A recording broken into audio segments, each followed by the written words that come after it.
and welcome. In this video we're going to be talking about chain rule.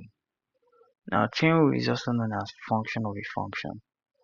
So let's take for example this question we have here. If y is 3x squared minus 2 to the power of 3. Now 3x squared minus 2, this is a function. This is a function. And 3x squared minus 2 to the power of 3. Write this up. This is another function, and this is why we call it function of a function, because we have another function. Alright, so we can say 3x squared minus 2, we can say this is the inner function, and the entire thing, the whole question, we can call it the outer function. Alright, now before we solve this, let's look at how we solve this normally, right?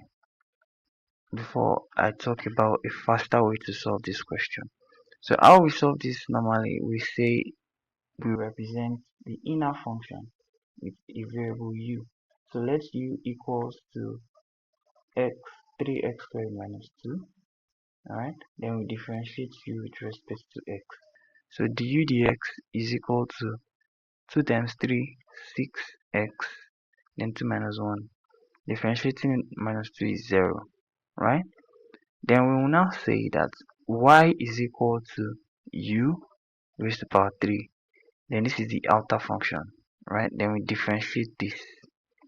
So dy dx, du, we're differentiating y with respect to u. So dy du will be 3u squared. So in order for us to get dy dx, we have to multiply du dx, right, by the y du, right, such that the u can cancel out the u to give us dy dx. So du dx is 6x multiplied by dy du 3u squared. So what we do is we we are differentiating with respect to x, so we cannot have u in our function. So we recall that u is 3x squared minus 2. So we substitute u back into our final answer, and we have this as 6x multiplied by 3 into 3x squared minus 2. So 6 times 3, this will be 18x into 3x squared minus 2. Now in order for us to solve this very fast, and in order for us not to waste our time writing all this, what we're simply going to do, let me clear this out so we have more space to work. We're going to say that dy dx is equal to differentiate the inner function. What do I have? I have 6x multiply by differentiate the outer function. Now I'm now going to take this as a single function. Alright, so to differentiate is like I want to differentiate a raised to power 3. I'll say 3a squared.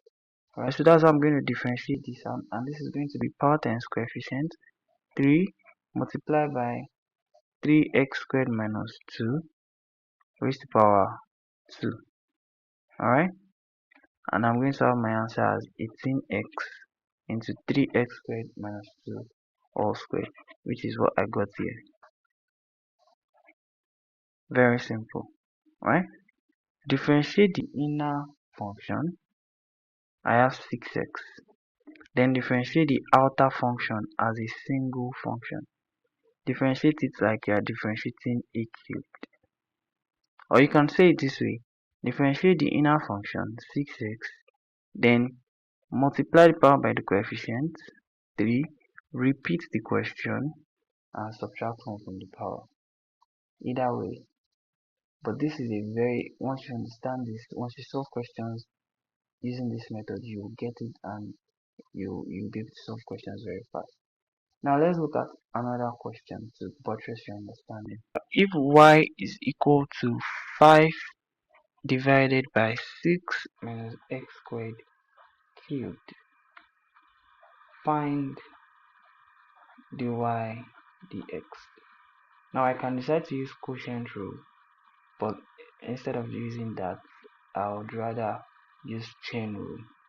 Alright, so I can rewrite this as 5 multiplied by 6 minus x squared raised to the power minus 3. Alright, so I'm changing the fraction to just this function. Alright, and then I'm going to say that the y dx is equal to differentiate the inner function. Always differentiate the inner function first. When I differentiate this, what do I have? Differentiating 6, I have 0. Differentiating minus x squared, I have minus 2x. And then I'm going to differentiate the outer function as just a function, just like differentiating 5a raised to the power minus 3.